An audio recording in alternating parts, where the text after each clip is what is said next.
어, 준비하신 형제 자매님들 계시면은 먼저 열어주시기 바랍니다. 네. 1장 10절입니다. 바다를 넓고 깊으니 물을 많으시고 바다의 깊은 곳을 길을 내어 구속받은 자들을 건너게 했으니가 어찌 시간이 있으니 이 말씀을 해서 모세의 홍해 사건에 접속한 소문났고요. 그만큼 일하시는 하나님의 만주의 하나님께서 이렇게 괜찮은 민족을 이렇게 위로의 말씀으로 또 출애굽을 이제 하는 그런 과정을 이제 생각이 들었습니다. 어쨌든 하나님이신 예수님께서 이렇게 이사야 선지자를 통해서 시간이 흐른 후에 이렇게 이제 일하시는 것을 이제 깊은 그런 말씀 안에서 어, 일단 저는 일단 출애굽기에 대해서 모세가 이제 백성들을 이끌어서 광야를 그 과정에 홍해에 이제 막혀서 거기서 이렇게 또 안절부절하는 그러한 백성들을 주님을 알리며 이제 홍해를 건너 광야 40년을 400년을 이렇게 구원의 과정으로 또한 이제 구속의 과정으로 이끄는 이러한 은혜를 잠시 묵상했었습니다. 네, 여기까지입니다. 여호와의 팔이요. 구절에 보면 여호와의 팔이요. 깨소서 얘기를 하고 있죠. 그런데 이 여호와의 팔이라는 것은 실질적으로 힘이나 능력을 갖다 가리키고 있는 것입니다. 어, 지금 이 말씀을 갖다가 한 배경이 어, 바벨론의 포로로 사로잡혀 있는 이스라엘 백성들이 애타게 메시아 대망 사상을 갖다 외치는 거예요. 그리고 바로 능력을 베푸소서 이렇게 나오죠. 능력을 베푸소서라고 나오고 있습니다. 자, 이 능력을 베푼다라는 것은 베푼다 이 말이 옷 입다예요. 그러니까 능력을 옷 입으소서라는 뜻입니다. 옛날 옛시대에 깨신 것 같이 하소서라고 얘기를 하는데 그 옛날 옛시대라는 건 바로 다음 절에 라합을 점이시고라고 되어져 있죠. 이 라합이라는 게 여리고성의 정탐꾼을 숨겼던 기생 라합이 아니에요. 네, 그 기생 라합이 아닙니다. 이 라합은 고대 신화 속에 나오는 바다 괴물인데 신들에 의해 굴복을 당했다라는 전설 속 바다 짐승을 얘기하는 것입니다. 이 라합이라는 바다 짐승은 난폭하고 소란하고 거만스럽게 행동한다라고 얘기해가지고 실제로는 이것이 그 바로 왕을 상징하고 있는 거예요. 바로 왕을. 그리고 이스라엘 백성들을 포로로 잡고 있다가 하나님의 열재앙을 당한 애굽을 바다 괴물인 라합으로 상징하고 있다라는 걸 알 수가 있습니다. 자, 그 다음에 이 점이시고라는 이 말 있죠. 점이시고. 라합을 점이시고라는 이 말은 반으로 쪼개버린다라는 것도 있고요. 잘기잘기 쪼갠다라는 말이 있는 거예요. 그래서 실제로는 어떤 거냐면은 하나님께서 이 그 홍해 바다를 갈라 놓잖아요. 갈라버리죠. 이것이 바로 용이 말하자면 찔림을 당한 것이고 그리고 라합이 찢겨지는 것을 갖다 지금 표현하고 있는 것으로 보여집니다. 자, 그 다음에 10절을 볼게요. 10절. 10절이 굉장히 이제 의미가 있는데 반복되는 말이에요. 이사야서에서. 바다를 넓고 깊은 물을 말리시고라고 되어져 있죠. 근데 이 말린다, 잠깐만요. 여기에서 라 1절 조금만, 9절을 조금만 더 얘기할게요. 그 라합을 점이시고라는 게 이제 그 세 번역에서는 갈기갈기 찢는다라고 되어져 있고, 라합은 실질적으로 이 이사야서에서 그 전에 한번 얘기를 했었어요. 애굽이라고. 그리고 바다 짐승에 갇혀 있는 구속받은 하나님의 백성을 출애굽하게 하기 위하여 내려진 열재앙을 통하여 라합을 베어버린 사건을 갖다 지금 묘사하고 있는 것입니다. 히브리어 탄닌이라는 말은 용, 뱀, 괴물 등으로 나오는데 실제로 이게 창세기 1장 21절에 보면 다섯째 날에 큰 물고기라고 되어져 있죠. 이게 바로 탄닌입니다. 탄닌. 큰 물고기. 그러니까 창세기 1장 다섯째 날에 큰 물고기는 탄닌이라고 되어져 있는 거예요. 그래서 1차적으로는 애국과 애굽의 통치자를 상징하고 있고, 2차적으로는 바벨론과 바벨론 왕을 용으로 상징하고 있는 것입니다. 큰 물고기. 이렇게 상징하고 있는 것입니다. 10절은 바다. 이것은 세상을 상징하고 있죠. 그리고 넓고라고 되어져 있는데, 이 넓고라는 말이 많은 물이라는 뜻이에요. 그리고 많다라는 걸 의미하고 있는 것입니다. 그리고 이게 번역이 많은 행악자, 큰 물이 이렇게 번역이 됐어요. 그리고 깊은 물이라고 했는데 여기 앞에 나온 이 깊은이라는 말은 근원을 얘기하는 거예요. 근원.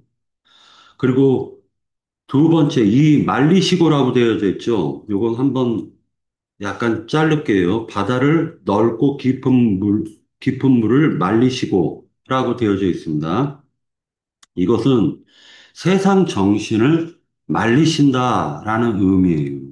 세상 정신을 말리신다라는 의미가 있습니다. 그래서 세상 영이 해하지 못하게 하시고 많은 행악자로부터 보호하신다. 이것이 지금 의미가 담겨져 있다라는 거예요. 자, 그 다음에 깊은 곳이라고 되어져 있죠. 깊은 곳에 길을 내요라고 되어져 있는데 이 깊은 곳이라는 것은 고난과 고통을 얘기하는 거예요. 그러니까 앞에 있는 깊은 물과 깊은 곳은 깊다라는 의미가 다르다라는 거예요. 그래서 고난과 고통 속에서 길을 내요라는 것은 하나님의 행사인데 이게 여호와의 도로도 생각할 수가 있어요. 그래서 하나님의 길을 내셨다. 그래서 고통과 고난을 받는 이스라엘 백성들을 하나님이 길을 내 가지고 거기에서 빠져나오게 하신다라는 것을 지금 얘기해 주고 있는 것입니다. 그래서 인간이 타락한 후에 생명나무로 나아가는 길이 차단됐죠. 어, 근데 그 차단된 길을 열어주시겠다라는 것을 지금 얘기하는 것입니다. 성경에 보면 왕의 대로라는 말이 나오는데 이것은 하나님께 나아가는 길이 차단된 상태를 갖다가 지금 하나님이 열어주시겠다라고 얘기하는 것입니다. 그래서 여기에서 보면 바다 깊은 곳에 길을 내셨다라고 얘기했는데 이 길이라는 게 여러 가지 길이 있어요. 반대되는 의미로는 여로보암의 길이 있죠. 이것은 사망의 길이라고도 얘기를 합니다. 여로보암은 섞어버렸다라는 거예요. 하나님의 말씀을 섞어버렸다라는 거예요. 비진리로 바꿔버렸다라는 그 여로보암의 길을 얘기하는 것도 있고 사망의 길이라는 말도 있죠. 그런데 그 반대되는 의미는 의의 길이라는 말도 있다라는 거예요. 이것을 갖다가 해석해 보면 세상의 영, 즉 세상의 정신을 발로 밟아 지배하며 나아가는 구속받은 백성들을 의미한다라는 거예요. 그러니까 바다만 갈라졌다 이렇게 생각할 것이 아니라 하나님께서 세상의 정신을 갖다가 지배하고 있는 그 근원, 한닌이라는 바다 짐승을 점이셨다라는 것은 반으로 쪼개버렸다라는 거예요. 그리고 구속받아 구원 얻은 백성들을 그 길을 갖다가 걷게 하신다라는 거예요. 이, 이 걷게 하신다라는 것이 바로 사흘길을 앞서가시고 뒤따라가는 구속받은 백성들을 의미하고 있다라는 걸, 볼 수가 있습니다. 11절 같이 보도록 하겠습니다. 11절에 보면은, 여호와께 구속된 자들 해가지고 이 구속된 자들이라는 게 대속과 속량을 얘기하고 있습니다. 돌아와서라는 것은 회복을 얘기하고 있어요. 노래한다라는 것은 외쳐 소리 지른다라는 거예요. 환호 소리, 환성을 지른다라는 어, 말로 해석을 할 수가 있어요. 그런데 실제로 이 구속받아서 출애굽하지 못한 백성들, 고센 땅에 있는 백성들은요, 탄원하고 간청하고 기도해야 되는 거예요. 그러니까 누구나 다 모든 사람들은 구속받으면 고센이라는 곳에 있지만은 그 곳센이라는 곳은 실질적으로는 세상 기독교계를 상징하고 있는 거예요. 그렇죠. 그러니까 그곳에서 출애굽을 해가지고 참된 하나님이 사흘길을 앞서 가신 그 길을 하나님이 뱀을 갈라놓으신 거걸랑요. 탄닌, 바다 짐승을 갈라놓으신 거걸랑요. 그러니까 믿음으로 그 길을 따라가야 돼요. 세상 기독교계에서 모든 사람들은 다 한 번은 나와야 된다라는 걸 지금 여기에서 알 수가 있는 거예요. 만약에 그렇게 하지 못했다면은 그는 기도하고 간청해야 된다. 하나님께 탄원을 계속해야 된다는 것입니다. 그 다음에 시온으로라는 것은 그리스도 안으로라는 뜻이 있습니다. 요새 성을 얘기하는데 이것은 그리스도 안으로 들어와라라는 말과 같습니다. 그리고 기쁨을 얻으리니라고 얘기하는데 이 기쁨을 얻는다, 얻으리니라고 하고 있지만 실질적으로는 붙잡는다라는 개념이 강해요. 여기에서는 슬픔과 탄식이 달아난다라고 얘기하는데 그 기쁨을 도달하거나 기쁨 안으로 침투해서 들어가면, 즉, 천국은 침노하는 자의 것이라고 했잖아요. 그러니까 이것은 기쁨 안으로 우리가 침노해 들어가는 거예요. 자꾸만. 예수님이 사흘길 앞서가시면 우리는 그 뒤따라가는 그 길이 슬픈 길이 아니라 주님의 그 위로와 안식의 길을 자꾸만 따라감으로 말미암아 슬픔과 탄식에서 도망치라는 거예요. 이런 의미가 있다라는 것입니다. 자, 그러니까 11절 전체적인 내용은 예수님이 앞서가신 그 사흘 길을 갖다 뒤처지지 말고 자꾸만 따라가는 것을 침노하는 자로 묘사를 했고, 그리고 그 사흘 길을 앞서가신 그 그리스도의 길을 갖다 따라가는 것을 가리켜서 슬픔과 한식에서 도망쳐 나왔다라고 표현하는 거예요. 그 다음에 12절에 이르시되 너희를 위로하는 자라고 되어져 있죠. 위로하는 자. 이 위로하는 자라는 건 죄로부터 하나님께 돌이킨 자들을 얘기하고 있습니다. 네. 즉, 다시 얘기해가지고 죄를 먼저 인정하라는 거예요. 하나님께서는 죄를 자각하라는 것입니다. 그리고 진정으로 죄로부터 사로잡혀 있었던 것을 비통한 마음으로 후회하고 그것을 깨달으라는 거예요. 그런 자들을 하나님은 위로를 받은 자라고 묘사하고 있는 것입니다. 이 위로라는 말은 몸을 편하게 하고 마음을 어, 안식을 주신다라는 뜻이 있어요. 그리고 이 위로라는 말은 항상 하나님과 함께하는 자를 의미하고 있는 것입니다. 즉 이스라엘, 즉 남유다 백성들이 비록 바벨론이나 애굽의 포로로 사로잡혀 갔으나 하나님께서는 그들을 잊지 않고 그들의 애환을 생각하시며 함께 하신다라는 임마누엘 사상이 여기에 있는 것입니다.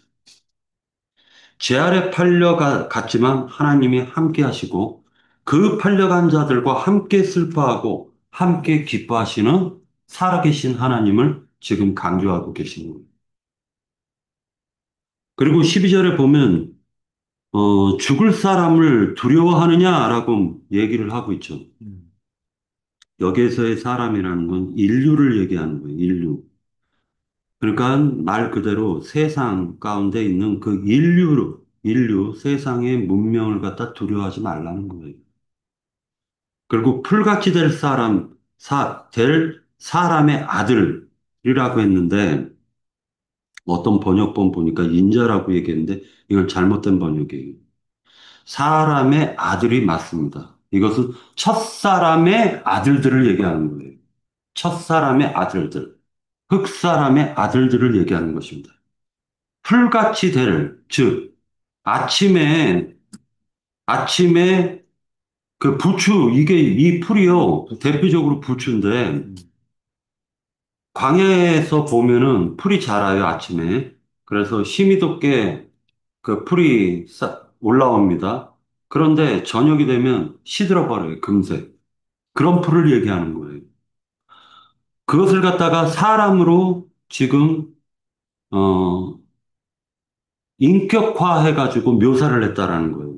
근데 그들을 왜 두려워하느냐라고 얘기하는데 실제로 이 사람의 아들들이라는 거는 애굽 사람 또는 바벨론 사람들을 얘기하는 거죠. 근데 인간의 눈으로 당장 보면은 그들이 지금 우리 한국이 예를 들어가지고 요번에 그 이재명 대통령이 그 트럼프를 만났지만 그 트럼프라는 그 바다 짐승, 미국이라는 그 바다 짐승이 얼마나 두려워요. 겉으로 봤을 때. 근데 하나님께서는 잠시, 잠시 이렇게 힘있게 솟아올랐지만 저녁 되면은 시들어버릴 그 풀 같은 그 사람의 아들들을 왜 두려워하느냐라는 것을 지금 얘기해 주고 있는 것입니다. 광풍에 밀려오는 파도는 나에게 두려움을 줬지요.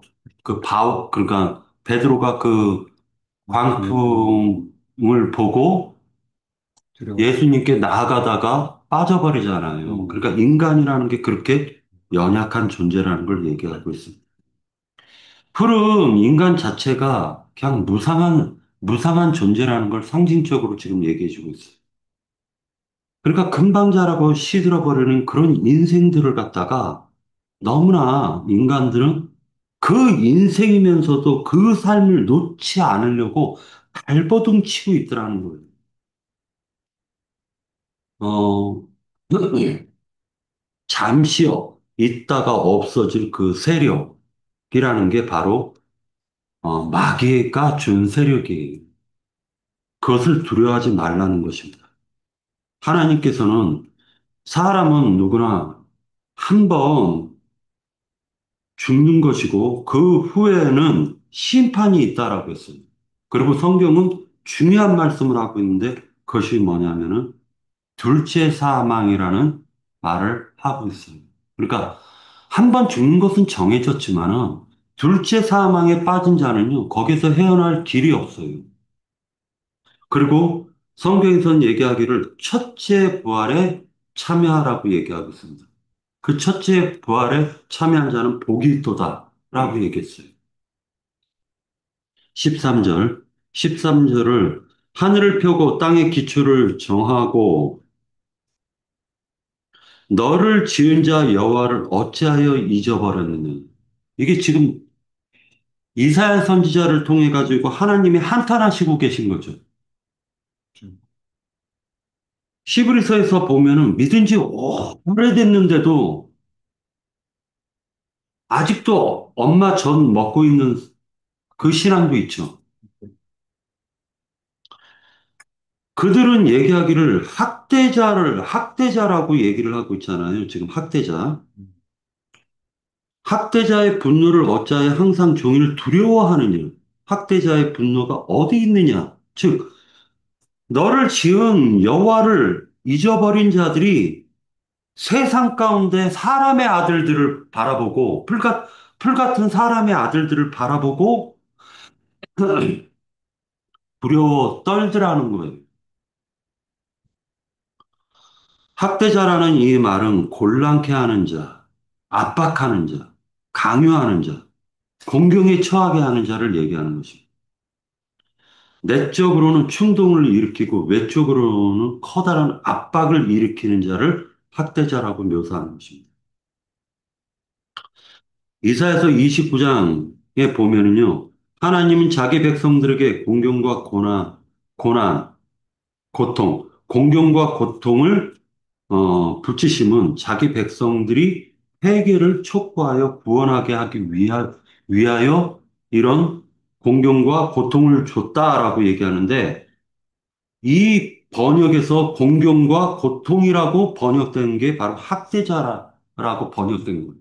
그러니까 학대자라고 여기서 번역한 게 전부 다 고통으로 번역이 되어 있더라는 겁니다. 다른 데서는 이사야서 51장 13절에서 보면은 회개와 구원의 수단인 압박자를 두려워하나 불행하게도 하나님을 두려워하거나 하나님을 찾지 않음을 강조하고 있는 것이고 압박자의 압박을 더 강하게 느끼는 어, 하나님의 백성들을 보면서 하나님이 지금 슬퍼하신다라는 걸 얘기해 주는 것입니다.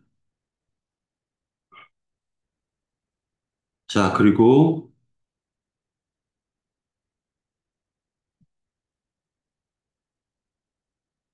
그 다음에 14절 결박된 포로가 속히 놓일 것이니 죽지도 아니할 것이요 구덩이로 내려가지도 아니할 것이며 그의 양식이 부족하지도 아니하리라. 하나님의 말씀이고 그 다음에 15절에 나는 내 하나님 여호와라 바다를 휘저어서 그 물결을 뒤흔들게 하는 자이니라고 되어져 있는데 이 바다를 휘저어서 그 물결을 뒤흔든다라는 말은 이게 그 원문적으로 보면은요 바다를 둘로 나눈다라는 뜻이 있습니다. 이것도 똑같이 홍해 바다를 쪼개가지고 거기에서 구속받은 백성들을 갖다가 그 홍해 바다를 마른 땅을 걷게 하신 것을 지금 암시해주고 있는 내용, 15절 말씀이. 애굽의 정신세계, 즉 애굽을 다스리고 있는 그 정신세계를 지배하는 자를 안으로 갈라내어 그 사이를 걸어가게 하심은 바로 천상길을 갖다가 하나님이 인도하는 방법이시다라는 것입니다. 자, 그 다음에 16절. 내가 내 말을 네 입에 두고라고 얘기하고 있는데, 이 입이라는 말에 대해서 좀 이제 묵상해 보려고 합니다. 입이라는 이 말은 여호와의 입 하면은 명령을 가리켜요. 선지자의 말이 하나님의 입이 되는 것이다라고 얘기하는 게 에레미야서 15장 9절을 같이 한번 찾아보도록 할게요. 에레미야서 15장 바로 뒤에 있습니다. 이사야서 뒤에. 15장 19절. 예, 찾았으면 누가 빨리 읽어 주십시오. 여호와께서 이와 같이 말씀하시되 내가 만일 돌아오면 내가 너를 다시 이끌어 내 앞에 세울 것이며 내가 만일 헛된 것을 버리고 귀한 것을 말하면 너는 나의 입이 될 것이라. 예, 그것들은 내게로 돌아오려니와 너는 그들에게서 돌아가지 말지니라. 예, 너는 나의 입이 될 것이니라 라고 얘기하고 있죠. 그러니까 지금 하나님께서 얘기하고 있는 말은 그 선지자의 말이 하나님의 입이 될 것이라고 지금 묘사해주고 있어요. 자, 그 다음에 세 번째로는 하나님의 입에서는 생사화복이 나온다라고 얘기하고 있습니다. 이것은 어, 에레미야 애가서 3장 38절에서 그렇게 얘기를 하고 있어요. 참고만 하십시오. 우상은 입이 있어도 말을 못한다라고 얘기하고 있어요. 자, 입의 핵심 기능은 먹고 마시는 기능입니다. 그런데 비유적으로 하면은 땅이 그 입을 벌려 네 아우의 피를 받았다라고 얘기하고 있죠. 그러니까 땅도 입을 벌렸다라고 얘기하고 있어요. 그러니까 이 말은 곧 뭐냐면은 하나님의 마음은 젖과 꿀이 흐르는 땅인데 그 아우의 피를 갖다가 하나님이 그 피를 받으셨다라는 거예요. 그 호소 소리를 갖다가 하나님이 받으셨다라는 것입니다. 자, 반면에 스월이 욕심을 크게 내어 한량없이 그 입을 벌렸다라는 말도 있죠. 그러니까 스월도 입을 벌리는 거예요. 스월도. 자, 이 단어는 열린 구멍이라고도 번역을 했고, 출구라고도 번역했고, 입구라고도 번역했고, 자로 악이라고도 번역했습니다. 창세기에서 보면 그 요셉이 그 형제들의 그 자로 형제 가운데서 그 베냐민의 자로 아구에다가 그 뭔가를 숨겨버리죠. 그 얘기를 할 때 아구가 나와요. 그리고 우물 아구라는 말도 나오고요.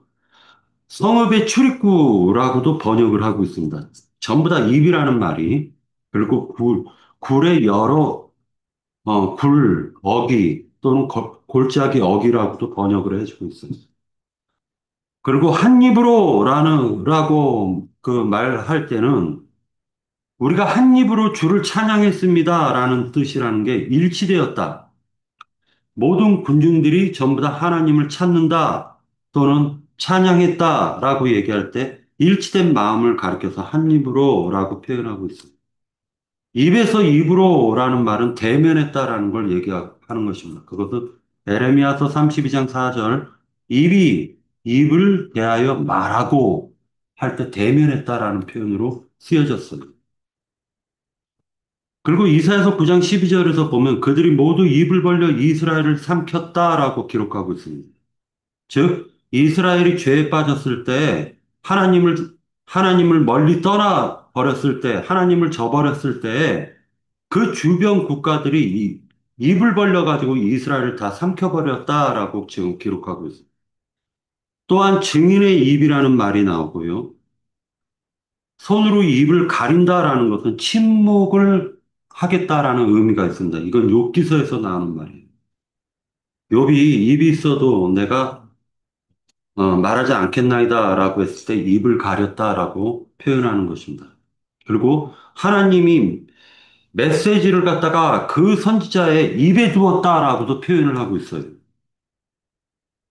그리고 에레미야 애가서에서 보면 입을 티끌에 대었다라고 표현하고 있는데 이것은 입에서 나오는 말이 육신의 일과 세상의 일을 말할 때 그것을 자신이 깨닫게 되면 자기의 입술을 티끌에다 대라는 거예요. 아, 나의 입술이 지금 범죄하고 있구나라는 걸 스스로 깨달으라는 것입니다. 나의 입술이 세상의 육신의 일을 말하고 있다라는 그 사실을 갖다가 깨달으면 하나님께 고백하고 겸비한 마음으로 하나님의 처분을 기다려라라는 뜻도 있습니다. 그래서 입을 티끌에 댔다라는 것은 맨날 세상적 얘기만 하는 거예요. 육신의 일만 얘기하는 사람이에요. 그러니까 하나님을 믿는다라고 말을 하면서 일주일에 한 번 예배가 그냥 일주일에 한 번 예배 드리는 것 외에는 나머지 시간 6일하고 23시간을 갖다 전부 다 세상과 육신의 일만 얘기하는 거예요. 그런 자는 입을 티끌에 대라라고 얘기하고 있습니다. 시편에서 보면 여호와여 고아오니 내 입이 드리는 자원제물 낙헌제를 받으시고 주의 공의를 내게 가르치소서라고 얘기합니다. 그러니까 입이 실제로는 제사를 드리는 거죠. 입술로 제사를 드리는 거예요. 그리고 시편의 141편 3절에서 보면 입에 파수꾼을 세웠다라고 기록하고 있습니다. 그러니까 자기 마음을 지키라는 것은 마음의 문을 지키라는 것은 실질적으로는 입을 지키라는 거예요. 입을. 그래서 입에서 저주의 말이 나가고 싶어도 참으라는 거예요. 실제로 그 사람이 구원을 얼마만큼 이루었느냐, 이것이 바로 그 사람의 입술의 열매를 보면 알 수가 있다는 것이죠. 잠언서 15장 14절에서 보면 명철한 자의 마음은 지식을 요구하고 미련한 자의 입은 미련한 것을 즐기느니라 라고 기록하고 있습니다.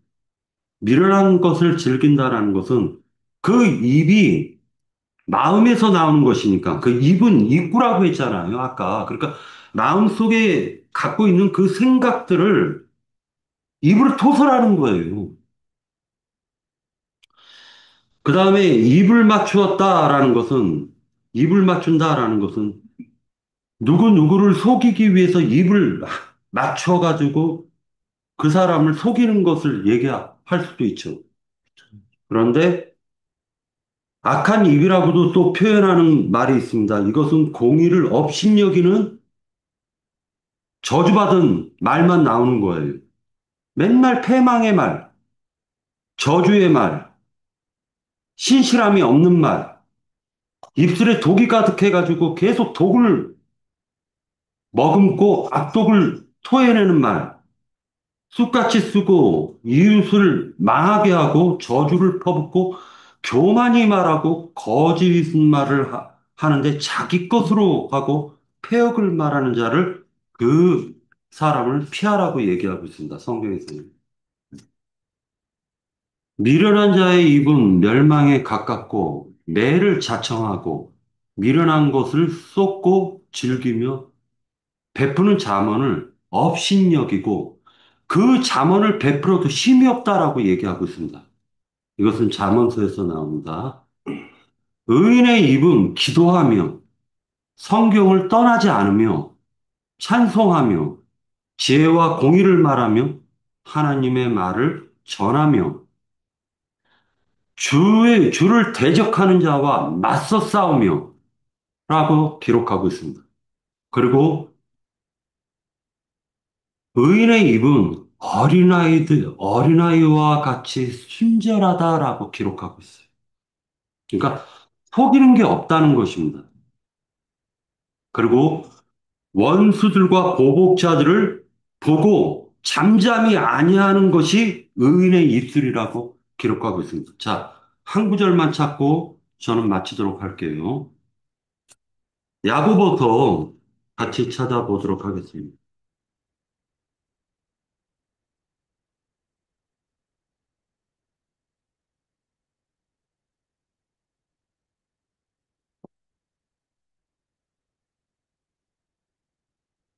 혹시 형제님 야고보서에서 3장? 3장, 여기 있네요. 3장, 저는 무려 3장, 3절서부터, 아, 그, 1절서부터 읽고 마치도록 할게요. 그, 쭉 읽어 나갈게요. 내 형제들아, 한 절씩 읽을게요. 내 형제들아, 너희는 선생된 우리가 더 큰 심판을 받을 줄 알고, 선생이 많이 되지 말라.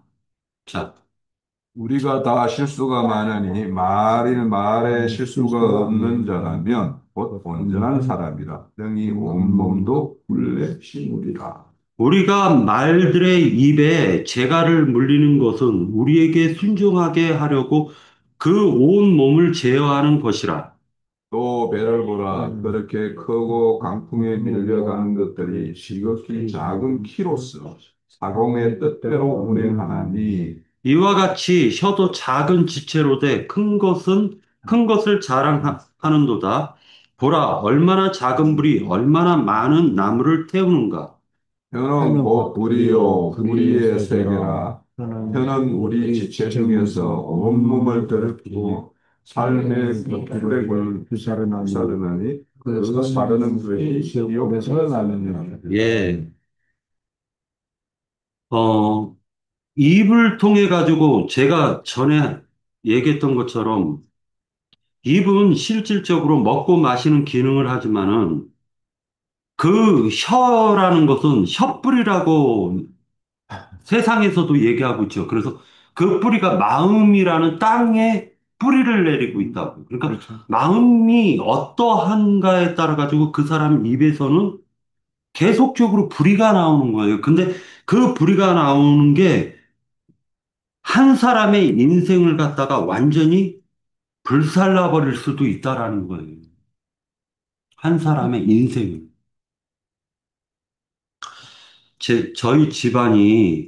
저희 집안이, 말하자면은 이, 그러니까 처음부터 끝까지 말을 할 때요. 싸움으로 시작해서 싸움으로 끝나는 집안이에요. 그래서 참, 어, 뭐 영의 자매도 뭐 상처도 받기도 많이. 왜냐면은 저희 집에 와가지고 처음에 뭐 왔었을 때 저희 집안 같이 말이 험한 집안이 없걸랑요. 상처를 많이 받았을 겁니다. 근데 사람이 매로 사람을 때리거나 손으로 사람을 때리면요. 그것은 얼마 지나지 않고 그냥 막걸리 한 잔이면 풀릴 수가 있어요. 그러나 입에서 나온 말로 사람에게 상처를 준 거는요. 평생 가요, 이거는. 평생 가는. 그게 마음을 갖다 칼로 베는 거예요. 자, 결과적으로는 저는 어떻게 생각을 하냐면은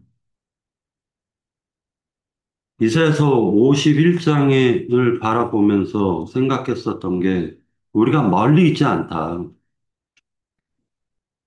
어떤 사람이 출애굽을 갖다가 아직 못하고 고센 땅에 남아 있다면 그에게는 고센 땅에 있는 자들은 유월절을 경험하지 못한 자들이 걸라. 자기가 죄인됨을 깨닫지 못했기 때문에 즉 예수 그리스도의 그 대속 제물에 대해서 크게 기뻐하지 않아요. 감사하지도 않아요. 그리고 실제로는 그 사람이 유월절 어린 양의 보혈의 피로 정결함을 받고 난 다음에 곧바로 행해지는 게 무교절이에요. 무교절. 그리고 그 무교절 때 하나님께서는 이스라엘 백성들을 갖다가 짐을 싸게 하셔가지고 바로의 쫓김을 받으면서 출애굽을 갖다 시키는 사건이 벌어져요. 그래서 이것을 장로 형제님께서는 뭐라 얘기하냐면은 두 번째 난다라고 얘기를 하는 거예요. 다시 얘기해서 위로부터 다시 나는 것을 출애굽 사건이라고 얘기하는 것입니다. 그래서 인간은 위로부터 다시 나서 홍해 바다를 건너는 사건을 갖다가 꼭 경험해야 돼요.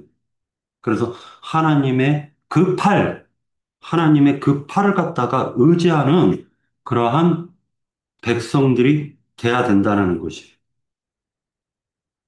그래서 이 51장 9절에서 보면 여호와의 팔이여 깨소서 깨소서 능력을 입으소서 베푸소서라고 또 번역을 하고 능력을 입으소서 옛날 옛 시대에 깨신 것 같이 하소서 라합을 반으로 쪼개버리고 용을 찔러서 즉 세상 정신을 빼내가지고 우리를 다시금 어머니 뱃속에서 위로부터 하늘을 갈라서 하나님이 오시는 것을 상징적으로 묘사하는 거거든요.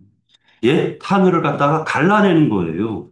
하나님이 재림하는 사건을 얘기하는 것입니다. 즉, 각 사람의 심령 속에 라합과 용이라는 것은 실제로는 개인적으로 따지면요, 나의 완악한 마음이에요.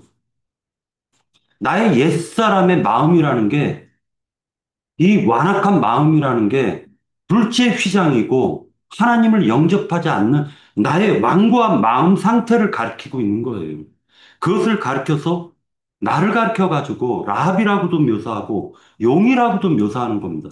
여기 탄닌이라는 건 악어걸랑요. 실질적으로는. 그러니까 악어로도 묘사하는 거예요. 나를 가리켜 가지고 나의 껍질이 그렇게 강한 거예요. 하나님이 뚫지를 못해. 그러나 갈고리를 꿰 가지고 결국 악어를 굴복시키신다라는 걸 묘사해주고 있는 것입니다. 그 사람의 결과는 결국 그 사람의 입에서 나오는 말이 사람을 살려주는 말로 말에서 세상 정신에서 하나님의 생명의 말씀 살려주는 말로 바뀌어진다라는 것이 이 사람의 구원을 얼마만큼 이루었느냐가 그 사람의 입술로 표현이 된다라는 것을 알 수가 있습니다. 예.